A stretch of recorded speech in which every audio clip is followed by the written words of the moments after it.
Monday.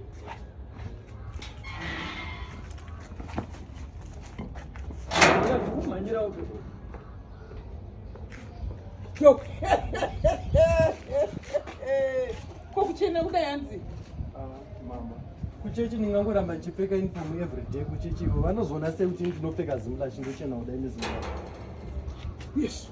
Saka uchatoda kupfeka uniform yekuchechi nenzira zimlachi. Aiwa, mama zoramba tingopfeka mazuniform ekuchechi nanchada ndada ungopfeka zimla chete. Chete ndoenda nayo kuchechi every Sunday. Naitanaka mwanangu. Mama. Unondinyadzisa pamberi pemafata iwe. Ah. Ha?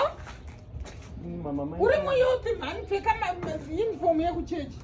Aiwa mama uniform yekuyana na Simon Peter aiwa dzite dzedze. Uchadza wenda ndakachena vanozoziva sei kuti ndopfeka zimla chinochena. Asi wakachena wenda.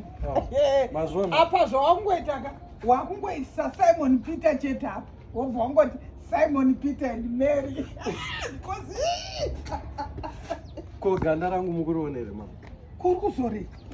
Mama, pandingangoone muchizoro Feli Glow. Indawana toti ndira kutonyorowo mu Feli Glow. Andibude. Saka uri kuzora Feli Glow. Yamuruzora iyo ndo yanda kuzorawo.